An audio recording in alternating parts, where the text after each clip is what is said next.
하나님께서 말씀하시는 음성을 듣기를 원합니다. 우리는 출애굽기를 통해서 하나님의 집이 무엇인지, 성전이, 성막이 하나님의 집이라는 사실에 대한 것을 우리가 발견을 했었습니다.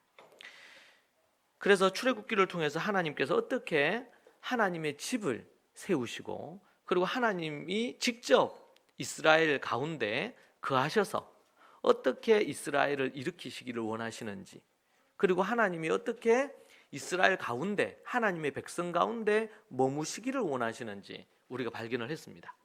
그리고 이 성막은 나중에 이제 성전이 되고, 이것이 이제 신약으로 와서 교회가 되는데, 이 성막, 하나님이 주신 하나님의 집이 하나님께서 어떤 의도와 목적을 갖고 계시는지, 그 부분에 대해서 출애굽기에서는 비밀스럽게 좀 닫혀 있었고, 조금 이제 성전으로 와서 조금 드러났고, 그리고 예수님이 이 땅에 오심으로 완전히 하나님의 집이 무엇인지를 완전히 확연하게 펼쳐 놓은 부분들이 예수님 이후고, 그리고 그것을 아주 자세하게 우리에게 얘기해 주고 있는 말씀이 에베소서의 말씀이기도 합니다.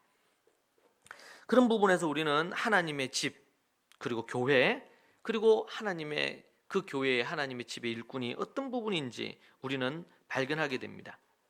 이 시대는 교회라 그러면 여러 부분으로 생각합니다. 역사 속에 기독교가 처음 출발하고 이렇게 할 때 지금처럼 이런 교단이 있었던 것도 아닙니다. 하나의 교회로 예수 그리스도를 믿는 믿음 안에서 지역에 곳곳에 하나님의 교회가 있었을 뿐이죠. 교회가 자리를 했습니다.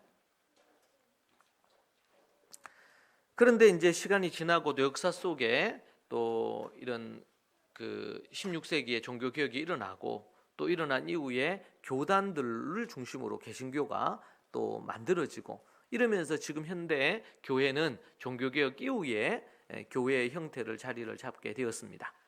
캐톨릭이 천주교가 있죠.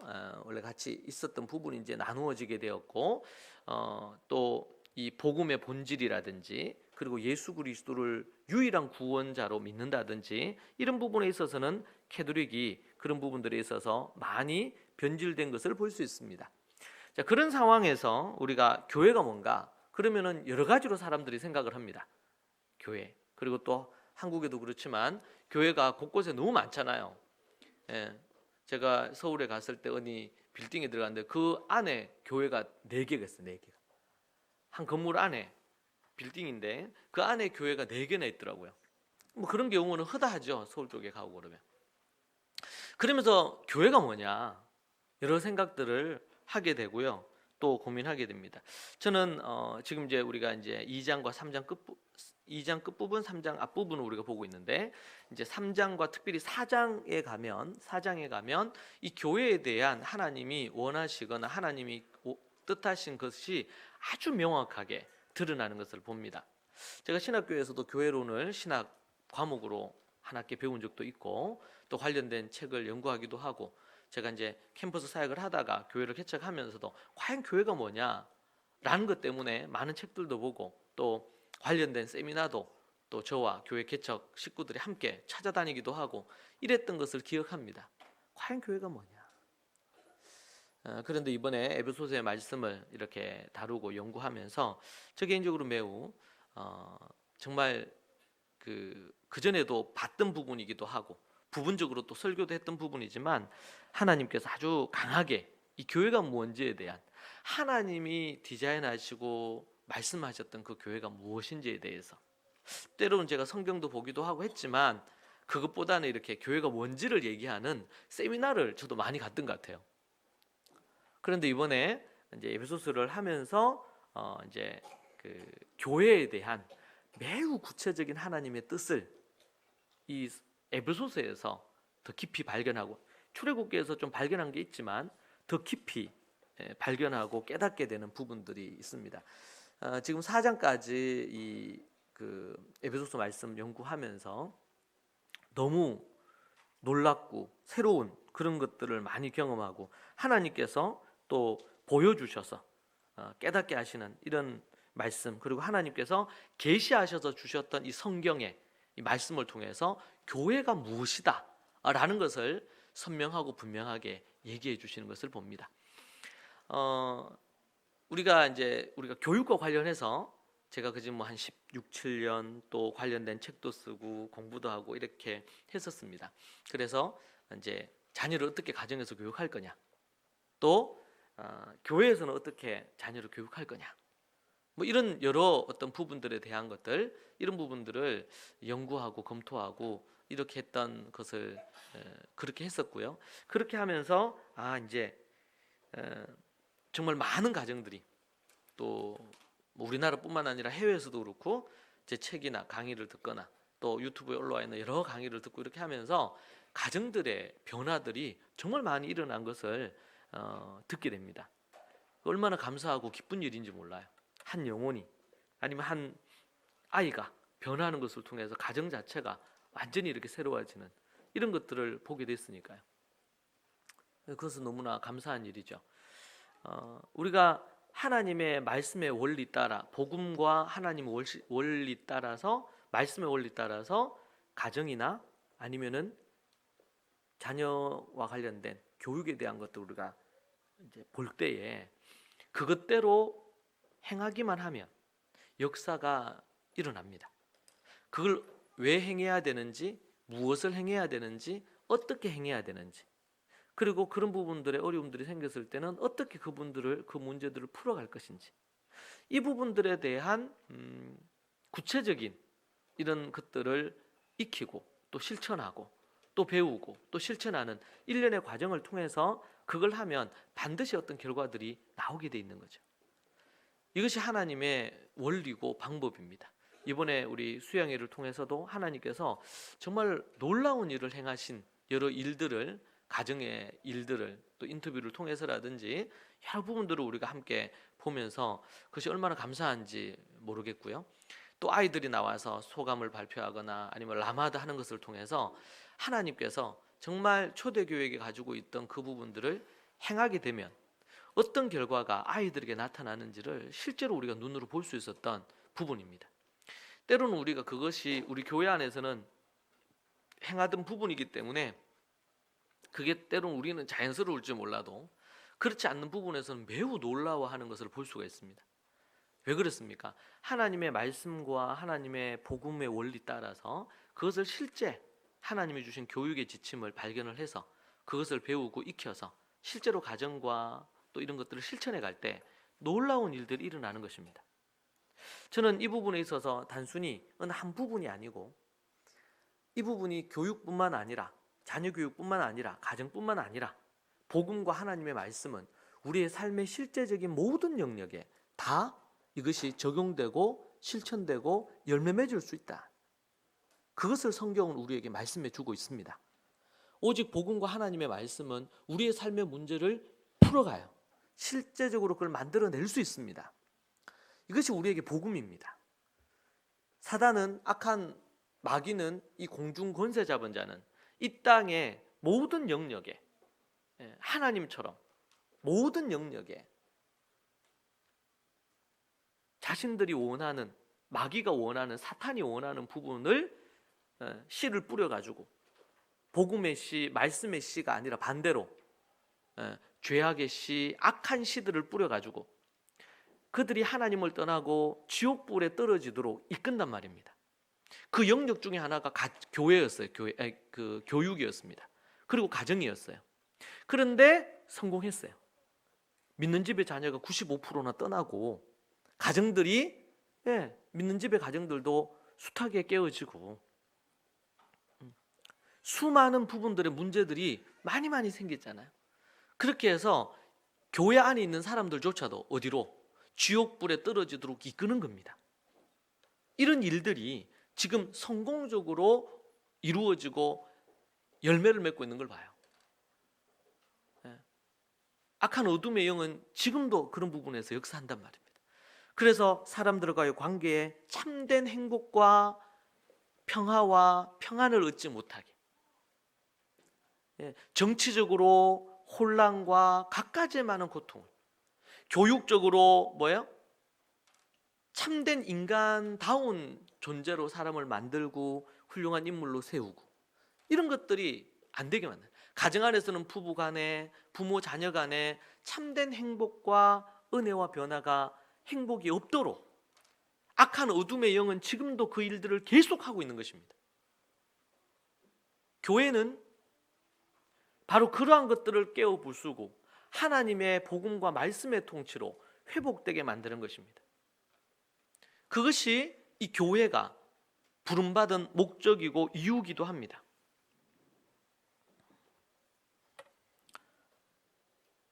그런데 이 시대 교회는, 아니면 많은 그리스도인들은 그것을 행할 능력이 없거나 그것으로 교회 안에 있는 성도들 개인의 삶이나 가정이나 모든 영역에 필요한 부분들에 대한 실제적인 해답을 꼭 주지 못하는 것처럼, 또 심지어 우리의 자녀 세대, 다음 세대들조차도 불신자가 되고 주님을 떠나는 이런 현상으로 치닫고 있는, 그래서 영국이나 유럽처럼 교회가 텅텅 비거나 다음 세대가 없거나 아니면 그 사회 자체가 복음이나 하나님 말씀보다는 갈수록 더 멀어지는 그런 어떤 현상의 부분으로 나타나게 된 것입니다. 여러분, 우리가 먼저 생각을 할 것은 과연 복음과 말씀이 우리 인생의 해답인가? 복음과 말씀은 우리의 삶의 문제를 실제로 풀어내는가? 우리가 원하는 대로가 아니고 하나님이 원하시는 대로 복음과 말씀은 이 세상을 바꾸는가? 저는 많은 그리스도인들과 많은 목회자들, 교회를 만나고 또 집회를 하면서 그 부분에 대해서 대부분이 의구심을 갖고 있지 않는가, 그런 생각을 하게 됩니다. 하나님이 은혜를 베푸셔서 교육이라는 부분에서, 가정이라는 부분에서 때로는 위기에 있던 가정들이 회복이 되고, 정말 타락하여 주님을 떠났던 자녀들이 주께로 돌아오고, 어릴 때부터 하나님 앞에서 말씀으로 교육한 아이들이 정말 하나님의 사람으로 변해가고, 이제는 다음 세대들이 이제 결혼해서 그 다음 세대를 낳고 그것에 대한 준비를, 저 개인적으로는 기도하면서 생각하게 됩니다. 그런 부분에서 가정과 아니면 교회의 교육이라는 측면에서 기독교적인 가치에서 어떻게 이 부분들이 되어져야 되는지는, 이제 그것은 열매를 맺고 임상으로 또 결과들도 나오고 있는 것 같아요. 저 개인적으로는 한 6, 7년이 된 것 같고, 이게 한 10여 년 이런 어떤 단체나 그룹이나 뭐 아카데미나 홈스쿨 아카데미나 또 학교나 여러 부분들을 통해서 이 부분들이 만들어지면서 이제는 정말 상상하지 못했던 이 열매들을 보게 되어지는 것이 얼마나 큰 기쁨이고 감사한지 모릅니다. 그래서 정말 막 어린 아이들은 뭐 6세, 7세 이 어린 아이들인데도 완전히 정서적으로나 때로는 정신적인 어려움을 가진 애들도 회복이 되어지고, 가정에서 가정 예배를 통하여 하나님의 말씀과 복음으로 가정이 하나님 앞에서 말씀의 가정으로 변하면서 나아가는 모습을 보게 되어지는 것은, 이것은 참으로 놀라운 기적입니다. 앞으로 이런 일들이 더 왕성하게 일어날 것이고, 그만큼 악한 사단의 공격도 더 크게 일어날 것으로 예상이 됩니다. 그러면은 이 교육이나 가정 부분만 그렇겠습니까? 그렇지 않습니다. 우리의 삶의 모든 영역에 이 부분들은 계속 왜요? 복음이 능력이 있고 말씀이 능력이 있기 때문에 그렇습니다. 그런데 왜 이 부분이 더 확연하게, 제가 이 교육과 관련된 걸 연구하고 이렇게 해서 일어나는 것 있기 전, 대부분 많은 부분들이, 또 아니면 그분들이 저를 만나고 아니면 저 또 교육을 통해서 배워서 실제로 실천하는 과정들이 있기 전, 그때는 그분들이 노력하고 애를 썼는데 왜 그런 열매가 안 나타났을까요? 일단은 몰랐죠. 교회를 다니고 신앙생활을 했지만 실제 삶의 실천적인, 아주 실제적인 것에 대한 지침을 성경적인 바탕으로 얻지 못했습니다.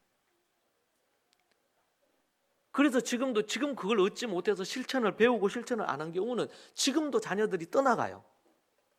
일주일에 한두 사람 늘 아주 극박한 상황에서 연락이 옵니다. 아이들 문제 때문에. 그러면요, 그 가정도 변할 수 있을까요? 변하죠. 반드시 변할 수 있죠. 100% 변할 수 있죠. 과제는 있죠. 어머니 아버지가 배워야 하고 그것을 실천해야 하고 아이의 마음을 다루어야 되고 고집을 꺾어야 되고 죄로부터 분리해서 교육도 해야 되고 가정에서 예배도 드려야 되고 하나님의 원리 따라서 아이들을 다루고 아이들에 의해서 좌지우지되지 않아야 되고 부분이 있죠. 성경적인 원리와 가치가. 근데 그것을 배워서 하면 되잖아요. 많은 사람들이 얘기해요. 정말 열심히 했다는 거예요. 결혼하기 전부터 준비해서 자녀가 지금 중학생이 될 때까지 정말 열심히 했대요. 그러면은 그진 아무리 안 돼도 15년 가까이 한 거 아니겠습니까? 14년을. 그런데 안 되더라는 거예요. 그런데 한 6개월, 1년이 안 돼서 아이들과의 관계도 회복이 되고 정말 이 중독에서도 벗어나고. 여러분 이것은 제가 한 것이게 문제가 아니고 그것이 복음과 하나님의 말씀에 기반으로 한 원리였기 때문에 그리고 하나님께서 하신 일인 줄로 믿습니다. 주께서 그 일을 하시는 겁니다. 문제는 그것을 우리가 받아서 회개하고 과거에 내가 하던 방식을 버리고 하나님의 방법으로 실천해 낼 때 그건 우리의 몫이에요. 그러면 반드시 그 결과가 나오게 돼 있습니다. 자, 이게 교육의 부분이면 이게 가정의 부분이면 그 다음은요 우리의 경제의 문제에 대해서 아니면 또 문화의 부분에 있어서 아니면은요 또 역사의 부분에 있어서 아니면 정치의 부분에 있어서 사회의 어떤 부분에 있어서 지금도 아주 핫 이슈가 제가 관심을 갖고 그거 하는 것 중에 저출산의 문제에 있어서 해답이 있을까요? 학교 폭력과 관련된 거 있어서 지금은 이게 이제 완전히 일반화돼 버렸어. 제가 어제 어디 제가 다녀오면서 잠시 여기 백화점에 잠깐 들렀는데 초등학생인데 화장을 진하게 했더라고. 제가 너무 놀랐어요. 엘리베이터를 타고 올라가다가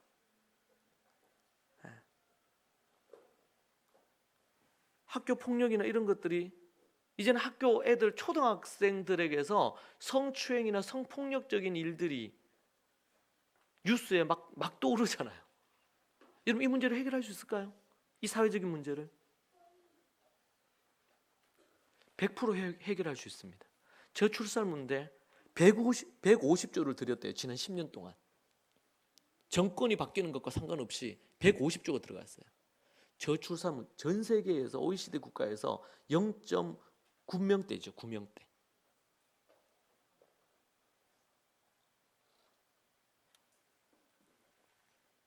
그래서 2030년 아니면 2040년이 되고 그러면 나라가 어떤 이런 위기가 올 거고 나라에는 우리나라 사람들 우리 민족이 숫자가 확 줄고 외국인들이 그진 절반 이상을 차지하지 않을 것인가 뭐 이런 데이터도 나와 있더라고요.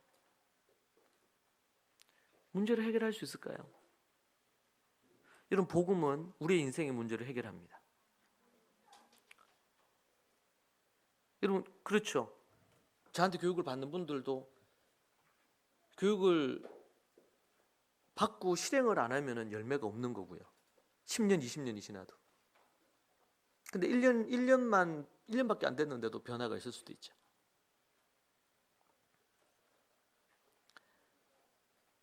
저는 하나님의 말씀과 복음을 믿습니다. 그리고 지난 5, 6년 넘게 그렇게 달려왔고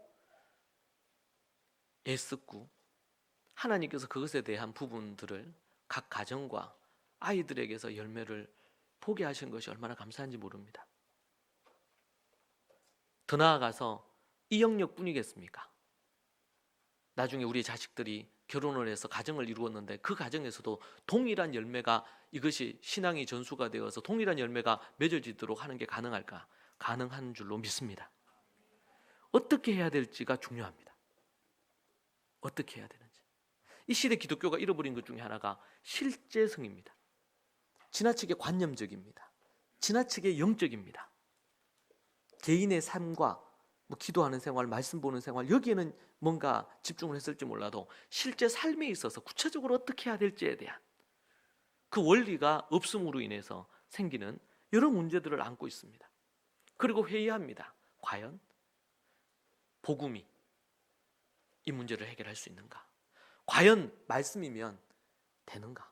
복음이면 충분하다 했는데 정말 복음이면 충분한가? 과연 복음과 말씀을 갖고 있는 교회가 이 일을 할 수 있는가? 답은 할 수 있다는 거예요. 그것을 실현해내는 것은 또 다른 몫입니다.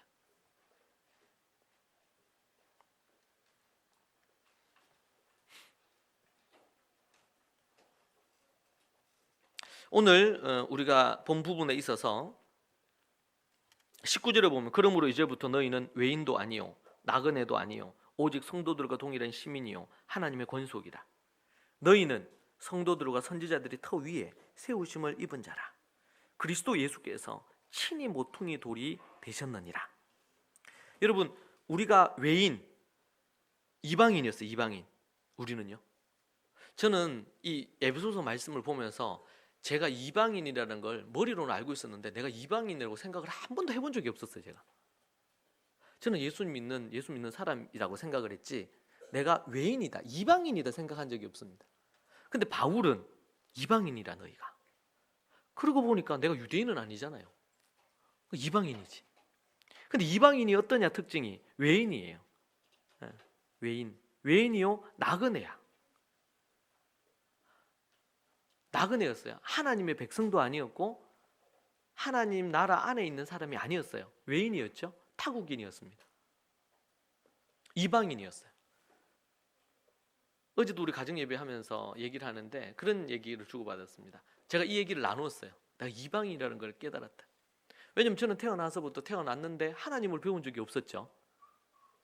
태어났습니다. 그리고 어릴 때부터 뭐 귀신 이런 샤머니즘적인 문화권에서 자랐고 제가 어렸을 때만 해도 유교적인 이런 가치가 한국에 많이 있었으니까 뭐 예의 범절이라 이런 것들이 자리를 했죠. 유교적인 가치였죠. 그리고 불교적인 것도 꽤 있었고 제 외가 쪽에는 그 불당을 이렇게 집에 차려놓고 그렇게 하시는 분도 계셨기 때문에 그런 부분이 있었습니다. 그래서 하나님이 유일하다거나 하나님이 계시거나 또 하나님 앞에서 우리가 어떻게 사는 것이 올바르다 이렇게 들어본 적이 제가 그진 중학생이 다 되기 전까지는 한 번도 없었습니다. 하나님 뭐 이런 개념은 아예 없었죠. 저한테는. 그러니까 이 에베소서에 나왔던 2장 앞부분에 나왔던 것처럼 하나님이 없는 자라 너희들은 외인이라 언약의 백성 밖에 있었다. 이 얘기가 제가 연구를 하고 말씀을 읽는데 너무 뼈저리게 다가오는 거예요. 왜요? 저는 그랬어요. 하나님이 없었어요. 그런데 만약에 이스라엘에 태어났으면 유대인으로 태어났으면요. 그들은 태어나기 전에 뱃속에 있을 때부터 모세오경을 3번을 듣고 태어나면서부터 그들은 절기를 지키면서 하나님이 누군지부터 배웁니다. 그렇죠? 네. 근데 아니었어요. 저는 외인이었습니다. 하나님의 나라 이스라엘과는 아무 상관도 없었고 하나님의 택한 백성 유대인들과는 아무 상관도 없었던 사람이잖아요. 유대인이었습니다. 이방인이었어요. 이방. 그래서 제가 이방인이었구나 내가. 이걸 제가 이번에 바울을 통해서 깨달았어요. 왜냐하면 이방인 너희가 어떤 존재였는지 아느냐 이 얘기하면서 막 길게 지금 얘기를 했잖아요. 앞부분에서 2장 1절부터 그진 18절까지 말씀해서 그랬더라고요. 제가 저는 그냥 뭐 중간쯤 있다가 하나님을 알고 하나님 믿게 된 줄 알았는데 완전히 하나님을 멀리 떠나 있었고 하나님과는 아무 상관이 없었고 심지어 바울이 에베소서 얘기하시는 뭐라고 진노 아래 저주받은 백성이었죠. 여러분 저만 그런가요? 저를 보면서 이방인이셨군요. 이렇게 그런 눈으로 저를 보시면 안 되고 여러분도 다 똑같아요. 저나 여러분이나 하나님 없이 자랐잖아요. 우리가 하나님과는 아무 상관이 없었잖아요.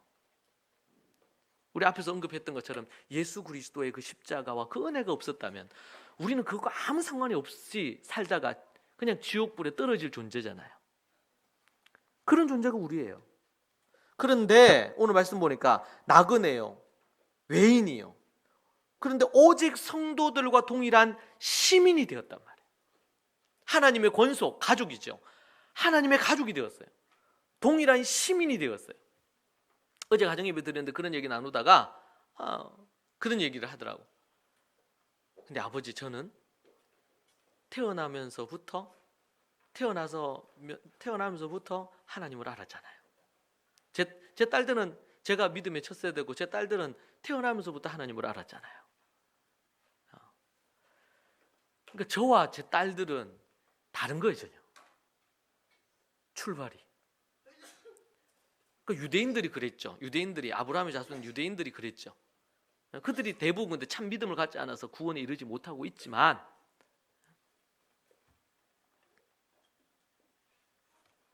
그래, 너는 그렇구나. 태어나면서부터 하나님을 알았고, 모태로부터 교회를 다녔고, 네. 그런데 나그네였고 아무런 소망 없었고 그랬던 존재인데 성도들이 되었고, 성도는 이스라엘에 있는 거룩한 무리를 부르는 표현입니다. 원래는 이스라엘을 향해서 동일한 시민이었고 시민이 됐어요. 하나님 나라의 시민이 됐어요. 그리고 하나님의 권속, 하나님의 가족이 됐죠. 하나님의 가족. 여러분, 우리 이거면 충분하지 않습니까? 뭐가 더 필요하십니까, 여러분? 하나님의 가족이면 뭐 충분하지 않아요? 뭐가 더 필요합니까? 하나님의 나라의 시민권을 받았어요, 여러분들이. 시민권을.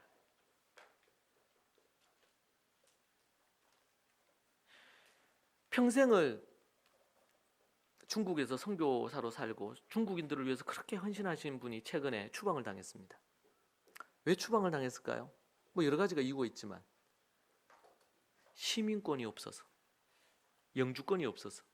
영주권과 시민권이 있으면은 동일하게 예수님을 믿어도 중국에서 쫓겨나지 않는데 시민권이 없어가지고 그 나라의 백성이 아닌 거죠. 그 나라 백성. 근데 여러분, 우리가 지옥의 시민권을 갖고 있었는데 우리 시민권이 바뀌었죠. 천국의 시민권을 우리가 이미 획득을 했어요. 예수님을 통해 가지고. 아멘입니까? 여러분, 이것이 얼마나 값지고 위대한 일인지를 그 사람들이 이걸 몰라요.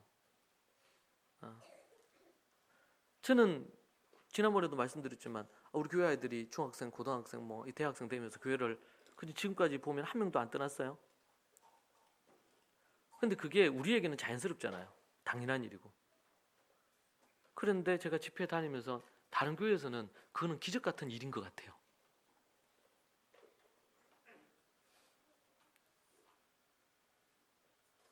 놀랍니다. 그런 부분. 어린아이들이 함께 이렇게 예배를 그전 2시간 가까이를 함께 예배 드리는 것이 우리에게는 자연스러운 거고 당연한 거지만 대부분은 그렇지 않잖아요. 그럴 때 우리는 당연하게 된 이것이 그냥 당연한 것으로 여긴단 말이에요. 마땅히 그렇게 돼야 되는 걸로 생각을 해요. 근데 결코 그렇지 않습니다. 여러분, 우리가 하나님의 나라의 천국의 시민권을 갖고 우리가 이방인이었는데 성도가 되고 동일한 시민이 되고 하나님의 가족이 된 것이 이게 결코 당연한 것이 아닙니다. 이걸 당연시 여기는 순간 결코 그들에게는 감사가 없어요. 구원받은 그 기쁨과 뜨거움이 사라질 수밖에 없습니다. 이것이 얼마나 큰 하나님의 은혜인가. 20절에 보니까 너희는 사도들과 선지자들의 터 위에 세우심을 입은 자라. 이제는 이제 교회에 대한 얘기를 하는 겁니다. 여러분, 하나님의 성도가 되고, 성도라는 것은 뭐예요? 거룩한 무리가 된 것이죠. 이 용어 하나하나가 다 개인이 아닙니다, 여러분. 성도, 거룩한 무리죠. 거룩한 무리니까 집단이잖아요. 또 동일한 시민은 뭡니까? 시민 혼자 시민으로 있나요, 그냥? 아니에요. 시에 있는 사람들. 그 국민 그러면 국가에 있는 사람들이잖아요. 집단입니다, 집단. 하나님의 가족, 권속은 뭐예요? 가족도 개인이 아니죠. 관계 안에 있는 일단의 무리를 얘기하는 것이죠. 그리고는 20절에서 너희는 사도들과 선지자들의 터 위에 세우심을 입은 자라. 사도들과 선지자 터 위에 세워진 게 뭡니까? 교회죠, 교회. 사도들과 선지자 터 위에 세우심을 입은 자라.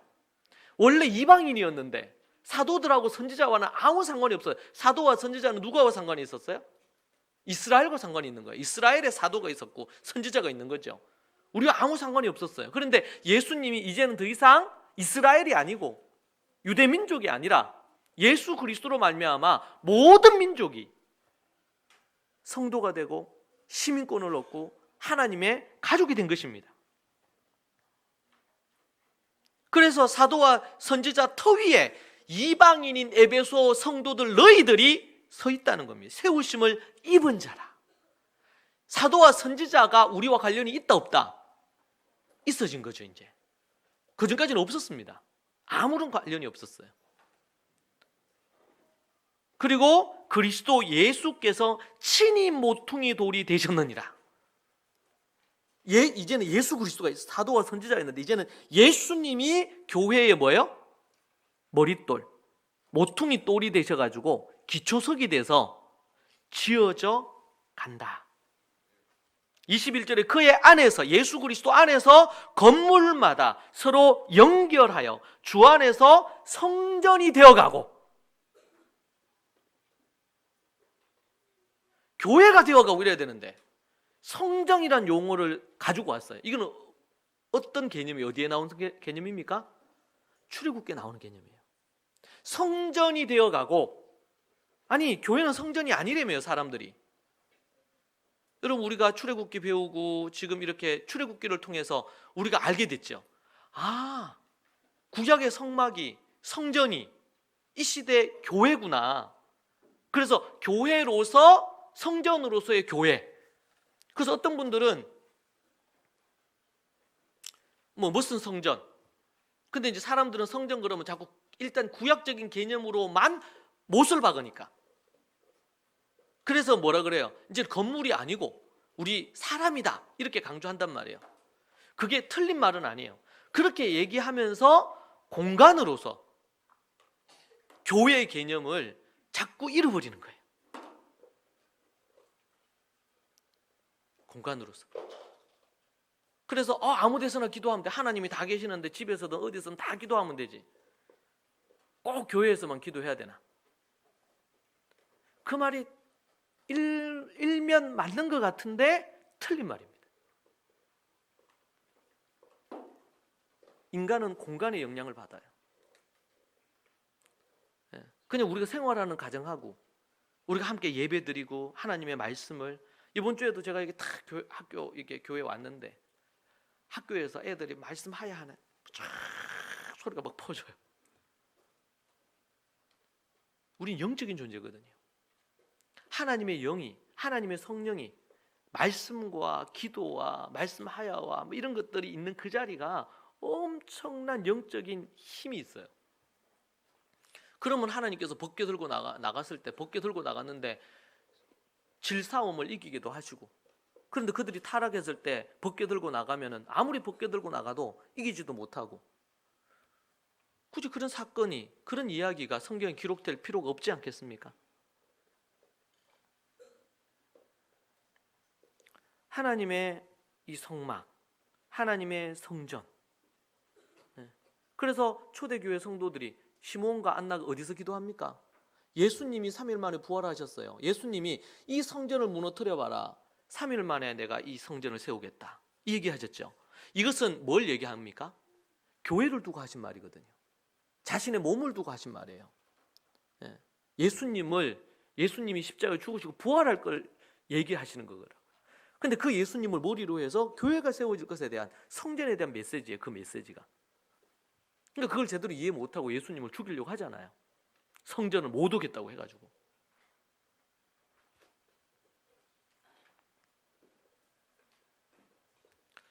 그런 부분에 있어서 이 하나님의 이 성전, 이 성전이 뭐예요? 주 안에서, 예수님 주 안에서 성전이 되어가고, 누가요? 이방인인 너희들이. 22절에 너희도 성령 안에서 하나님이 거하실 처소가 되기 위하여 그리스도 예수 안에서 함께 지어져 가느니라. 이게 지금 유대인들을 향해서 얘기한 게 아니라 누구를 향해서? 이방인들을 향해서. 우리를 향해, 에베소 성도들을 향해서 지금. 그러니까 이 얘기를 들을 때 우리는 뭐야? 진짜 유대인이다 너희들이. 로마서에서 얘기한 것처럼 같은 맥락입니다.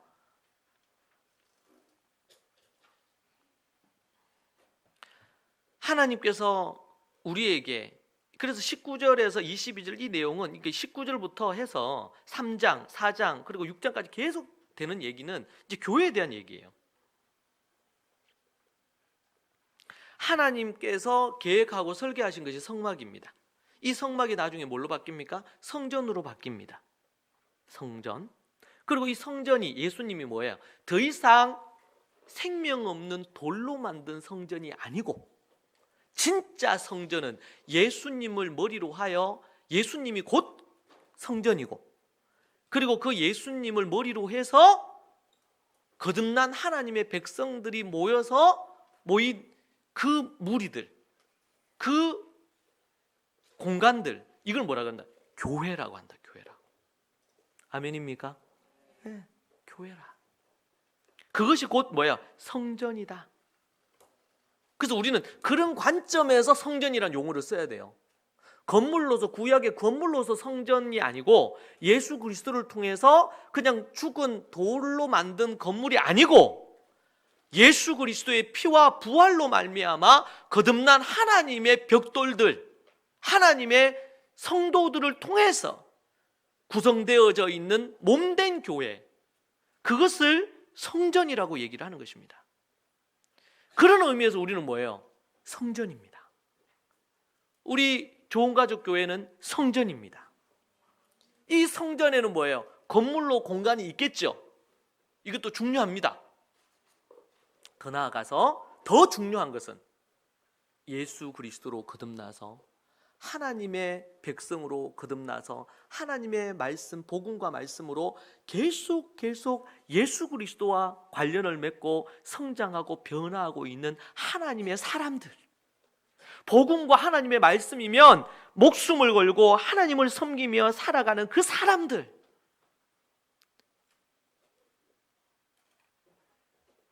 그 무리들, 그들이 바로 교회다. 하나님이 예수님을 통하여 이루어진 이 교회, 이 교회를 성경은 뭘로 표현을 했냐면 성전이라고 표현을 했고 교회라고 표현했고, 또 하나는 비밀이라. 교회를 통해서 내가 만물을 충만하게 하겠다. 교회를 통해서 이 땅을 새롭게 하겠다. 지금 이 시대가 교회가 우습게 여김을 당하고 무시당하고 교회가 빛과 소금의 역할을 못해서 그런 것도 있겠지만, 하나님, 우리를 핍박하는 게 아니고 하나님을 핍박하는 것입니다. 예수님을 핍박하는 겁니다. 왜요? 예수님 외에는 구원이 없다고 하니까. 종교 통합으로 가든지 아니면은 왕따가 되든지 다른 종교에도 구원이 있다고 얘기를 하든지 아니면은 모든 종교의 교회가 구원이 있다고 얘기를 하든지, 신은, 하나님은 유일하신 하나님. 이스라엘아 들으라, 우리 하나님 여호와는 유일한 여호와시니. 우리 하나님은 유일하신 하나님이에요. 다른 하나님은 이 땅에 아무것도 없습니다. 일본에 가고 그러면 일본 인구보다도 더 많은 가미가 있어요. 하나님이 있어요. 그러니까 예수님을 믿고 교회 나가느냐, 하나님 나는 믿는다. 그럼 자기들도 다 하나님 믿는데. 왜? 자기는 하나님 4개 믿는데 자기들이 믿는 하나님 많거든요. 아니에요. 왜 출애굽기에 이게 나올까요? 그들이 애굽에 있었는데 애굽의 신들이 너무 많은 거예요. 애굽의 10가지 재앙은 10가지 신을 보여줍니다. 대표적인 신. 그들에게 나일강은 신입니다. 그들에게 물은 신이에요. 마지막 가장 강력한 신은 누굽니까? 바로 태양신이죠. 라라 불렀어. 라. 태양신. 바로가 신이에요. 태양신이에요. 그 아들도 신이지. 그러니까 아버지가 신인데 아들도 신이죠.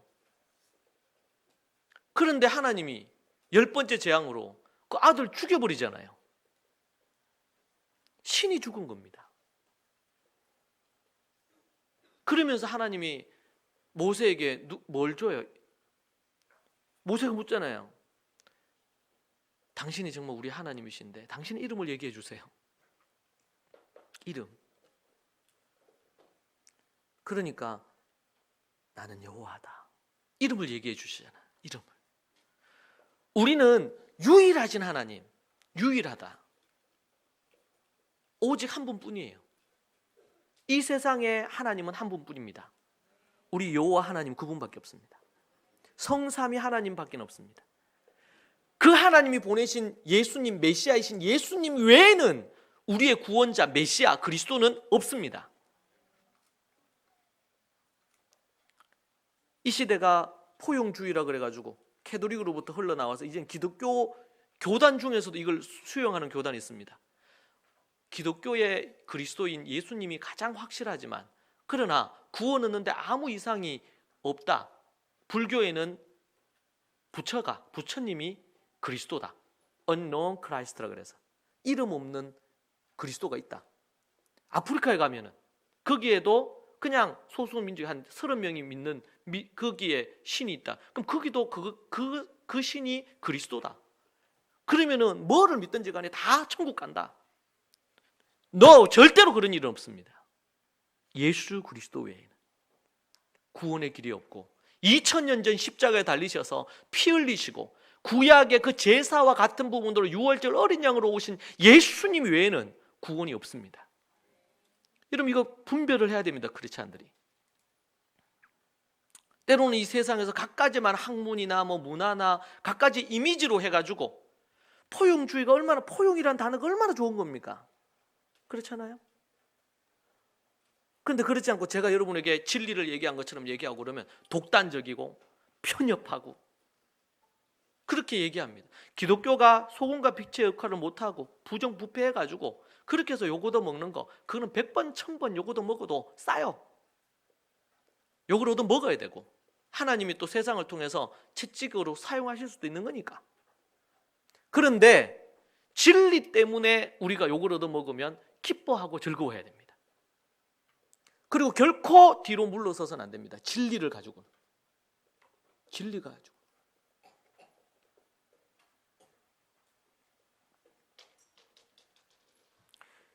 그것을 가지고 있는 곳이 어디입니까? 교회입니다. 교회. 연결되었다 그러죠. 연결되어 21절에 보면 연결하여 나옵니다. 이게 분사형으로 되는데 건축물의 여러 부분이 우연히 겹쳐지는 게 아니라 기술적으로 서로 짜맞춘 겁니다. 의도적으로 맞추어서 연결한 겁니다. 이거 영적인 관계 코이노니아를 얘기해요. 우리는 소위 말해서 우리 교제합시다. 교회에서 교제합시다. 축구 교제, 식사 교제. 교제라는 말을 오만 대 다 붙잖아요. 그죠? 그거 좋아요. 나쁜 거 아니고. 교제. 그런데 코이노니아란 성경이 얘기하는 코이노니아, 교제라는 말은 쉽게 쓰면 안 됩니다. 이것은 영적인 그리스도 안에서 나누는 영적인 교제입니다. 영적인 나눔이에요. 그리스도와 연결돼 있어야 됩니다. 그래서 서로 연결하여 주 안에서 서로 성전이 뭐가요? 성전이 되어간다는 이 헬라어 원어가 자라다, 커지다, 성장하다 이런 의미거든요. 되어가고가 성전으로 커가고 성전이 되어가고 이런 의미입니다. 현재형이에요. 커간다는 것은 계속 성장하고 계속 변하고 계속 자란다는 것입니다.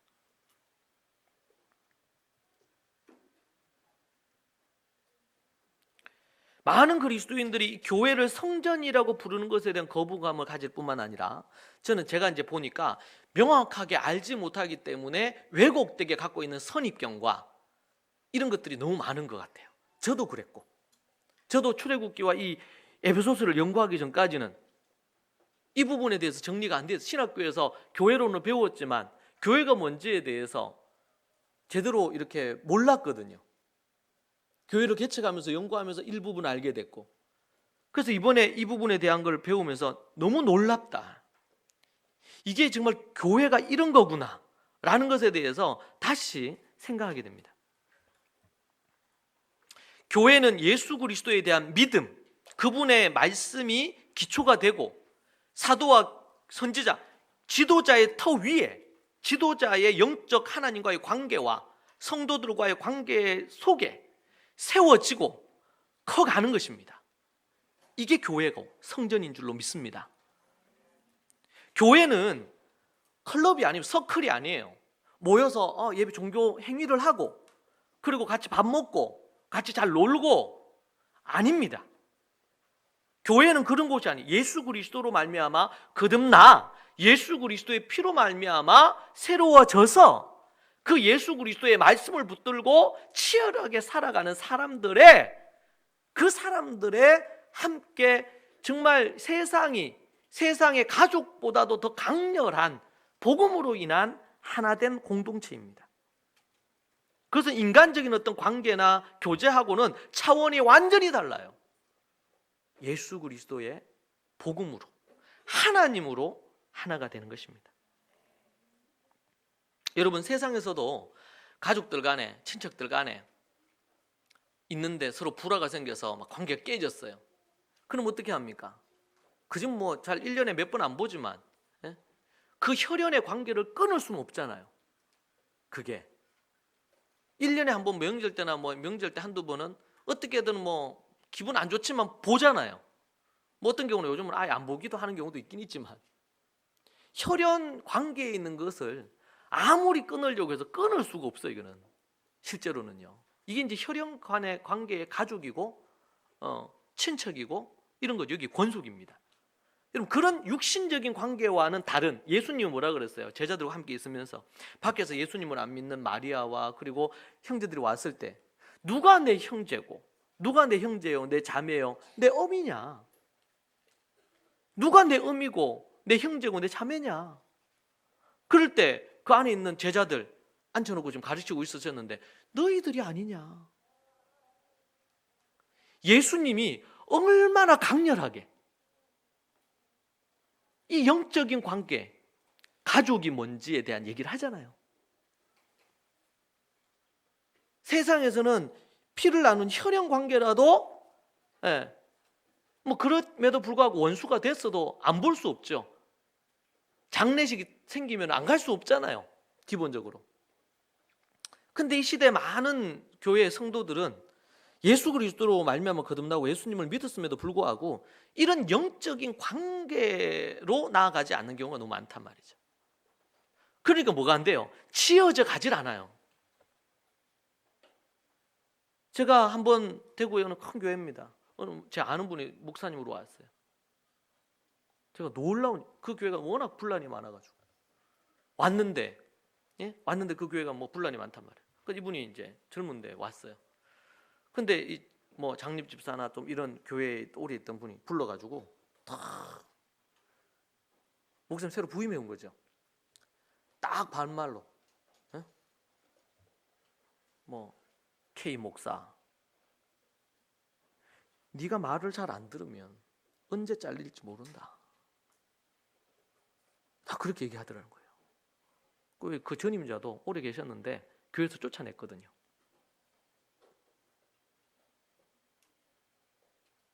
어줍지 않게 교회를 뭐 어떻게 해보려고 하고 그러면은 당장 쫓겨난다. 반말로.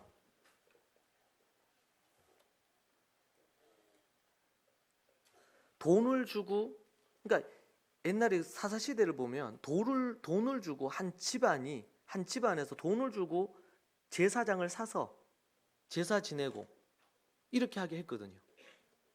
그러니까 개인 집의 제사장이라. 왜? 그 당시에 이제 이게 타락해서 더 이상 이 12지파가 하나님 앞에 제사를 드리면서 11조와 이런 걸 안 드리는 거예요. 그러니까 11조와 이런 걸로 생활하는 레위인들이 더 이상 11조로 생활을 못하니까 원래 성전에서 일을 하고 제사 일을 해야 되는데 각각 뿔뿔이 흩어져서 자기 잡을 가졌어요.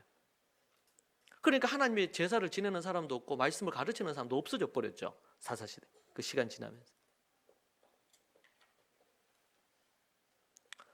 제가 그때 처음 그 얘기를 듣고 너무 충격받았어요. 더 이상 목사가 자신의 영적인 지도자가 아니야. 영적인 아비도 아니야. 그냥 교회 와서 이렇게 있다가 좀 마음에 들면 좀 있다가 마음에 안 들면 언제라도 떠날 수 있는 부분이에요. 그래서 저는 그때 그 얘기를 듣고 정말 지금도 생각하면 그때 그 받았던 충격이 커요. 과연 교회가 뭔가?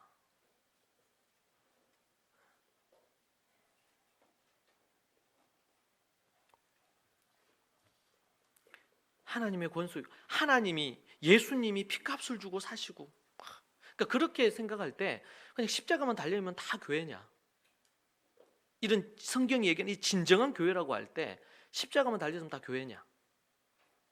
그 교회가 복음이 제대로 선포되지 않고 있다든지, 아니면 아예 그런 영적인 완전히 다 무너져가지고 그런 어떤 거대한 조직이긴 한데 생명이 없다 그럴 때 과연 어떻게 우리가 이해를 해야 되는가? 이 고민하게 됩니다. 과연 교회가 뭐냐? 그런데 에베소서에서는 우리에게 참 교회가 뭔지, 하나님이 원래 계획하셨던 교회가 뭔지를 우리에게 너무나 얘기를 해줘요. 그러니까 계속 반복되는 건 뭐예요? 그리스도께서 주 안에서, 성령 안에서. 교회에서 강조돼야 될 것은 목사도 아니고 성도도 아니고 말빨 센 사람도 아니고 뭐예요? 성령 안에서, 그리스도 안에서, 예수님 안에서 머리 대신 그분의 말씀의 가르침이, 지난 한 7년 동안 우리가 성경을 연구해 토다를 쓰고 하면서 우리가 그 성경 말씀을 통해서 얼마나 큰 은혜를 입었습니까? 지금 우리가 에베소서를 통해서 정말 세상에서 우리가 말로 다 할 수 없는 그 은혜를 우리가 경험하고 있는데요. 저는 소망하기를 우리 교회가 하나님의 말씀이, 예수 그리스도의 그 복음이, 하나님의 그 말씀이, 우리가 창세기를, 우리가 출애굽기를, 우리 지금 에베소서를, 우리가 민수기를 볼 때에 그때 하나님의 그 말씀대로 살아가는 우리 교회가 되기를 소망합니다. 그것이 바로 예수 그리스도가 머리가 되신 겁니다. 예수 그리스도로 거듭나서 그 말씀 따라 살아가고 있는 것입니다. 그래서 그 말씀 따라 우리가 말씀을 하야하고, 말씀을 또 연구하고 토론하고, 이 말씀이 무엇인지를 연구하고, 그걸 갖고 우리가 서로 의논하고 하나님의 은혜를 나누고, 오늘 아침에도 9시 모여가지고 우리 리더십들, 우리 목회 협력위원들 모여서 수련회 받은 은혜를 잠시 얘기하는데, 그 얘기하는 게 잠시 한 15분 이렇게 얘기하는데, 그 얘기를 듣는데 제 가슴이 막 뜨거워져요. 왜 그렇습니까? 그 사람 안에 있는 하나님의 성령이, 그 사람 안에 있는 예수 그리스도의 그 은혜와 역사가 얘기되어질 때 마음에 딱 뜨거움이 일어나는 거예요. 성령이, 내 안에 계신 성령님이 막 역사하시는 것입니다. 할렐루야. 교회가 이 생명력을 잃어버리는 순간, 그 복음과 하나님의 말씀으로 인해서 흘러나오는 그 진액을 잃어버리는 순간, 더 이상 교회는 교회로서의 능력과 모습을 상실합니다. 여러분, 아브라함의 자손이 다 아브라함의 자손이 아니에요. 아브라함처럼 믿음으로 행하는 자들이 아브라함의 자손이에요. 이스라엘이라고 다 이스라엘이 아닙니다. 성전이라고 다 성전이 아니에요. 그러니까 어떻게 해요? 성전 역할을 못하니까 파괴해버리잖아요. 이스라엘에 가고 그러면 서쪽 벽 한쪽만 남아있지, 다 파괴됐어요. 돌 위에 돌 하나가 올라가지 않도록 하나님 하겠다는 거. 왜? 하나님의 심판이죠, 이스라엘을 향한. 여러분, 우리는 두려운 마음으로 교회 생활, 신앙생활 해야 됩니다. 우리는 교회여야 돼요. 그것을 다르게 뭐라고 표현했냐면 복음에 합당한 삶을 살아라. 복음에 합당한 삶. 복음에 합당한 삶.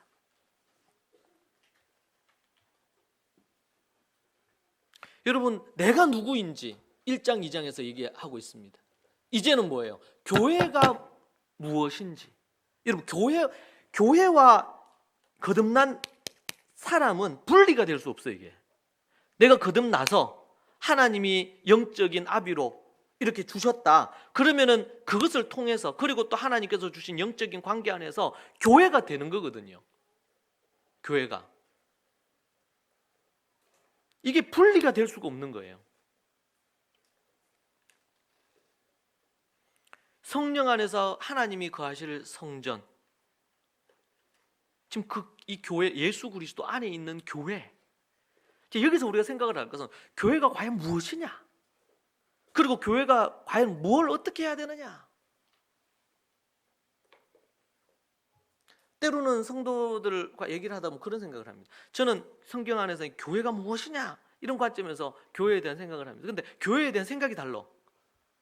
예를 들면 교회는 무슨 이런 새벽 기도도 있어야 되고, 수요 기도도 있어야 되고, 금요 기도도 있어야 되고, 주일에 오전에 오후 예배도 있어야 되고, 주일 학교도 있어야 되고, 교회는 뭐 그런 거 있잖아요. 그런 거. 여전도회도 있어야 되고, 뭐도 있어야 되고, 뭐도 있어야 되고. 여러분, 초대교회에는 그런 게 없었어요. 실제로는. 그게 시간이 지나면서 습관으로 해서 장로의 유전처럼 만들어진 거예요. 실제로. 그걸 다 걷어내고, 거품 다 걷어내고 딱 하나만 보면 뭐예요? 교회가 뭡니까? 예수 그리스도를 통해서 거듭난 피로 값주고 산 사람들이 복음으로, 말씀으로 실제 말씀을 연구하고 살아가는 사람들의 무리란 말이에요. 그게 필요하면은 월요일 날 모일 수도 있고, 화요일 날 모일 수도 있고. 그래서 이제 보면은 저는 그게 별로 크게 중요하지 않는데, 이게 중요하신 분들이 있어요. 그렇다고 해서 그게 잘못된 건 아닙니다. 좋은 거예요. 좋은 건데 다 가한 건 아닙니다. 좋다고 해서. 문제는 본질을 가지고 있어야 된다. 본질을, 핵심을 가지고 있어야 된다. 교회가 있는데 교회가 하나님이 아니어도, 제가 미국에 지난번에 가서 맨하탄에서 예배를 한번 드렸습니다. 유명한 교회 이렇게 해가지고 갔어요. 거기가 어떤 교회인지 알고는 갔습니다. 근데 갔는데 거기에 좀 큰 교회들은 서점이 있잖아요. 거기 갔어요. 그런데 여러분 거기 아세요? 거기에 불교 경전들이 쫙 있는 거예요. 거기는 포용주의를 받아들여서 교회지만 아주 역사가 있는 교회입니다. 그런데 이 노선을 바꾼 거예요. 뭐 전도적인 차원의 그런 게 아니고, 예수 그리스도를 굳이 믿지 않아도 구원이 있다는 전제를 갖고 이 종교가 통합에 대한 개념으로 이제 가고 있는 교회더라고. 거기 한쪽 코너가 그런 게 돼 있어요. 이슬람도 있고, 뭐 불교도 있고, 뭐 여러 부분들에 대한 게. 그러니까 뭐 관련된 뭐 이런 이미지나 이런 것들도 이게 통합된 어떤 이미지, 이런 것들을 많이 쓰고 있는 걸 제가 직접 봤습니다.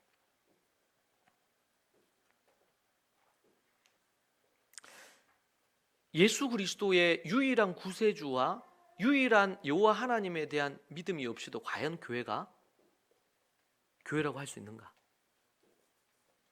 우리는 의문을 갖지 않을 수가 없죠.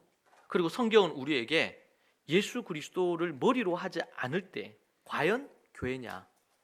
성경은 우리에게 그렇게 말하고 가르쳐 주지 않습니다. 우리가 그렇게 배우질 않았습니다. 시대가 지나고 상황이 바뀌면서 그런 것들을 수용하는 교회들도 이 시대에는 생기고 있는 것을 많이 보고 있는데요. 너무나 안타까운 일입니다. 그러면서 뭐라 그래요? 이러므로 그리스도 예수의 일로 3장 1절에 너희 이방인을 위하여 갇힌 자 된 나 바울이 말하거니와. 내가 하나님의 부름을 받아서 내가 그리스도와 복음을 위하여, 교회를 위하여 내가 일꾼이 되었는데, 특별히 그 하나님의 복음과 말씀, 교회를 위해서 내가 일꾼이 됐는데, 하나님이 나에게 뭘로? 이방인의 복음과 이 사명을 위해서 내가 갇혔다는 거예요. 이방인을 위하여 갇힌 자 된 나 바울, 이렇게 표현합니다. 이방인, 예수의 일로 이방인을 위하여 갇힌 자 된 나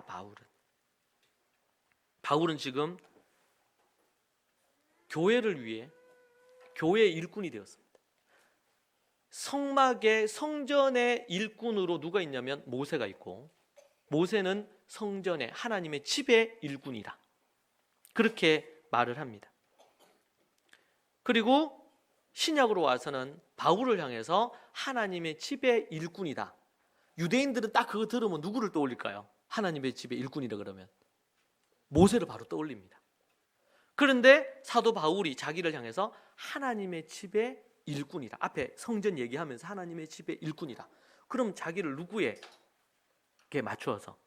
모세와 같은 부분으로 맞추어서 하나님의 일꾼으로 자기를 칭하는 거예요. 하나님의 일꾼으로. 그래서 뭘 하고 있어요? 지금 구약, 출애굽기와 신약으로 해서 예수 그리스도로 연결을 해가지고 성막, 성전, 교회로 연결을 하면서, 그래서 내가 거기에 어때? 일꾼이라. 그리스도로 말미암 그리스도 예수의 종 바울이라고 표현을 하고, 그리고 하나님의 은혜와 경륜을 이루는 일의 경륜은 뭡니까? 경륜은 이 코이노니아라는, 그래서 이 경륜이라는 헬라어 단어가 이코노모스라고 하거든요. 이건 뭐냐면 오이코스가 뭐냐면 집이라는 뜻이고, 그리고 네모라는 게 경영이라는 뜻입니다. 그래서 경륜이라는 것은 집의 경영, 여기서 집이 뭐예요? 하나님의 집이잖아요. 교회를 경영하는, 이게 경륜이에요. 경륜. 합성으로 되어 있는 거죠.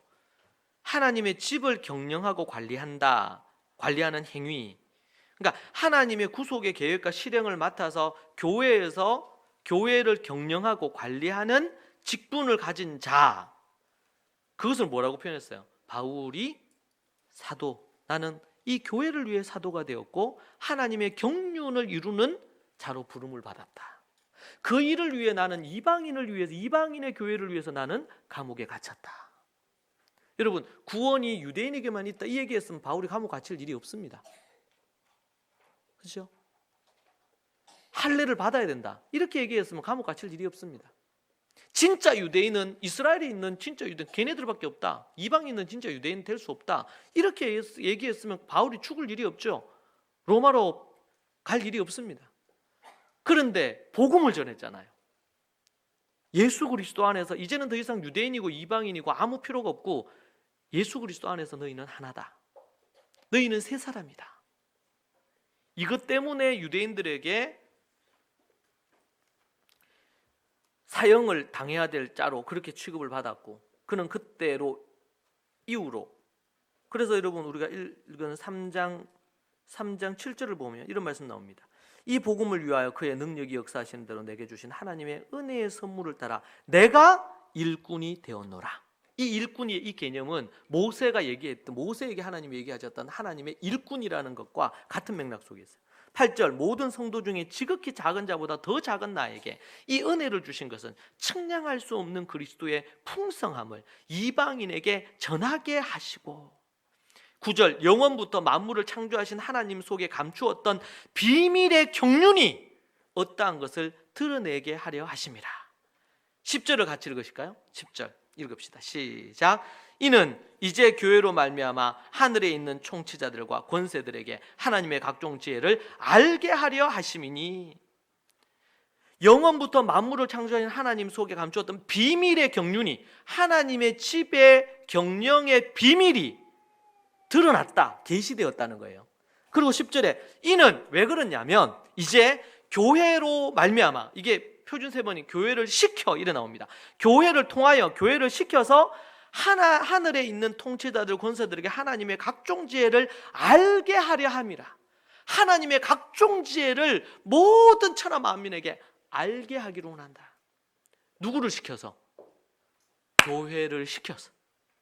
이 교회는 하나님의 경륜의 비밀입니다.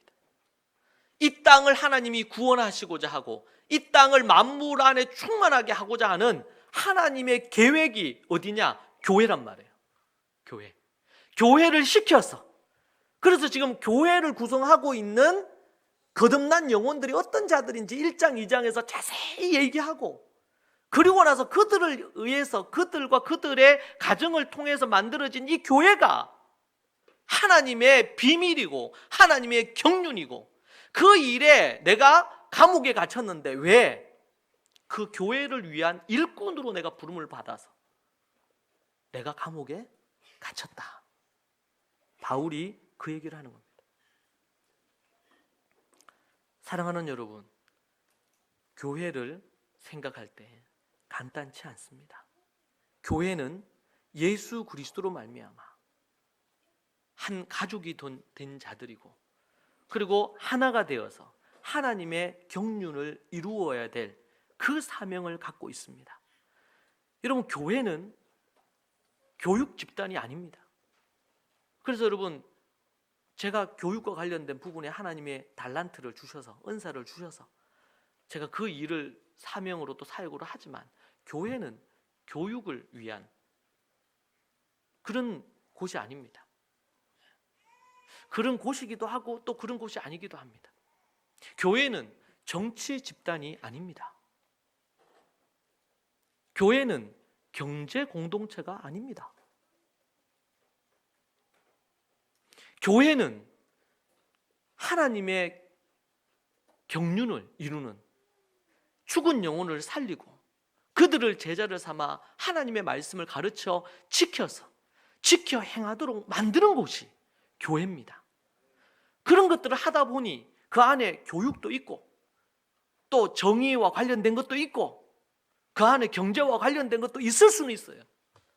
그러나 한 영혼이 주님 앞에 거듭나서 하나님의 사람으로, 하나님의 말씀으로 가르쳐 지키게 해서 그 사람이 또 교회를 세우고, 그 사람들이 다른 사람을 세우고, 그 사람이 하나님의 복음을 전해서 영혼을 구원하고 제자를 삼고 교회를 만들어가는, 빌립 집사님이 사마리아 교회를 개척한 것처럼 스데반 집사님이 하나님의 말씀을 전해서 하나님의 교회를 풍성하게 했던 것처럼, 여러분이 예수 그리스도로 거듭났다면 여러분이 하나님의 사람으로 자라가고 말씀을 알고 복음을 깊이 더 알아가서 다른 우리 믿음의 식구들에게 선한 영향력을 미치고 빛이 되고 소금이 되고, 믿지 않는 세상에 소금과 빛이 되고 하나님의 복음을 전하고 그들에게 하나님의 말씀을 가르쳐야 되겠죠.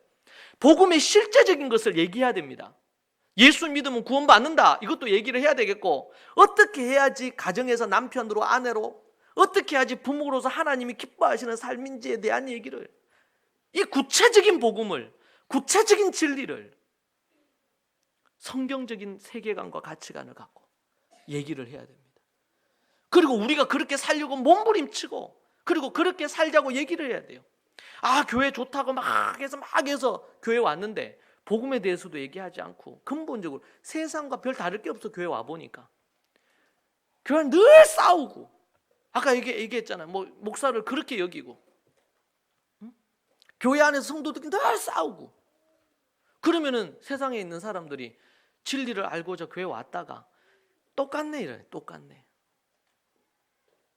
그래서 교회는요, 교회의 됨을 하나님 앞에 거룩한 삶으로 거룩해져 가기 위해서 성화되어가는 그 싸움을 싸우고 있는, 그 삶을 살아가고 있는 것이 본질입니다. 영적인 전쟁이 벌어지고 있는 한중간에서 싸우고 있는 삶이 있고, 자기를 처복종시켜서 오직 주님이 드러나시고 주의 말씀이 드러나시도록 만드는, 그것이 교회의 본질인 줄로 믿습니다. 사랑하는 여러분, 가정의 본질이요, 교육의 본질이요, 교회의 본질이 뭔지, 이 본질의 회복을 우리가 제대로 하지 않으면 껍데기만 있고, 오늘도 누가 얘기한 것처럼 그냥 내가 주님 앞에 갔는데 내가 너를 알지 못한다, 이러면 곤란하잖아요. 실컷 이 땅에서 주님을 믿고 살았다고 했는데 내가 너를 모른다 그러면 곤란하지 않겠습니까? 우리가 진정으로 하나님 앞에 거듭나 참된 교회를 이루어서, 예수님의 제자들도 사도들도 때론 늘 싸웠죠, 그들이. 근데 예수님이 그들을 향해 뭐라 그러냐면, 누가 내 가족이고 누가 내 어미고 누가 내 형제고 내 자매냐? 너희가 아니냐? 나중에 그들이 다 주님 배반하고 배신하고 떠나잖아요. 근데 그들을 향해서 너희가 내 형제요, 내 자매요, 하나님의 뜻대로 행하는 자들이 내 형제요, 내 자매요, 내 어미다. 사랑하는 여러분, 여러분이 하나님의 뜻을 행하는 자들이 되시기 바랍니다. 하나님의 몸된 교회에서 여러분에게 선포되어지는 말씀과 가르침과 이 말씀의 배움을 통하여 여러분이 진정으로 하나님의 말씀의 사람으로 말씀을 지켜 행하는 자들이 되십시오.